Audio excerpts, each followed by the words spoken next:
My name is Gillian Loesch, and I'm a journalism major, and I studied abroad in Mérida, Venezuela. When I was narrowing down my search for countries, safety was definitely a primary concern, not in my mind necessarily, but my mother and my brother were very worried about me studying abroad in Venezuela. So the first thing I did was talk to my study abroad advisor about safety in the past and how long the program has been running and other issues like that.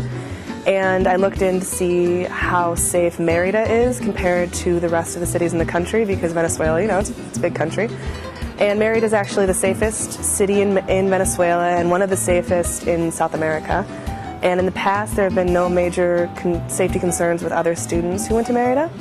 I kind of went in thinking that it would probably be a lot different on the ground once I got to Venezuela compared to what my mom and my brother were concerned about.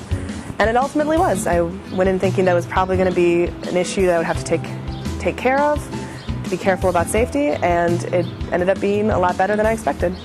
Having Venezuelan friends, which is really easy to do because in general Venezuelans are very welcoming and generous, it does help kind of adjust your perspective on safety and where you should be going in Mérida and how the things that you should be expecting and anticipating to happen in terms of security concerns.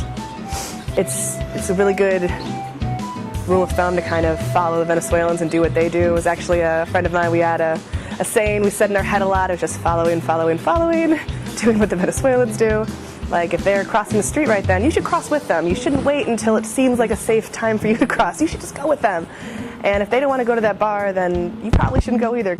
My Spanish language experience is a little bit non-traditional. I spent 3 summers going to Central America to study Spanish at language institutes, so I'm not a Spanish major.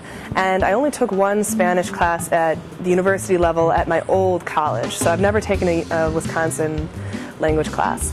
And that's one reason that I chose the VENUSA program in Mérida, because it's at a language school and there weren't as many strict requirements in terms of having already completed certain classes at UW. So going in, I would classify myself as I was conversational.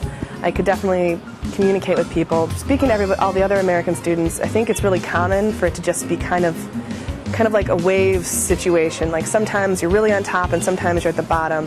But then the longer you go, the waves kind of start to get smaller and it feels less like you have days where you're being misunderstood so much as you're just having days where it's harder for you to focus or harder for you to recall vocab or conjugations off the top of your head. All of my classes at VENUSA were in Spanish, which was especially helpful when it was more subject classes like history and the cultural classes, because then it was an easier way to learn a lot of vocab.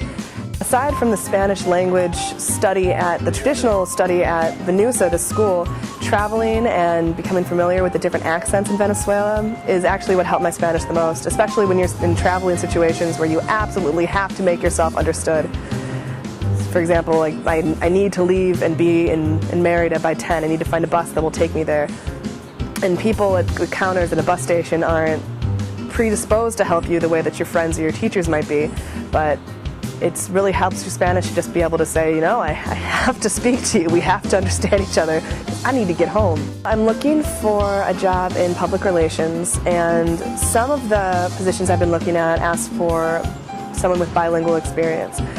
And while it's sometimes hard to classify yourself if you're not a native speaker of a language as being truly bilingual, when I look at myself, I actually could apply for jobs that ask for bilingual experience, because although I have my own doubts and thoughts in my head that my Spanish is just the worst, it's actually not. And the Mérida program definitely helped prove to myself not only that I had a lot of Spanish going in, but that my ability to communicate and make myself understood and adapt to language situations is actually a lot better than I thought it was.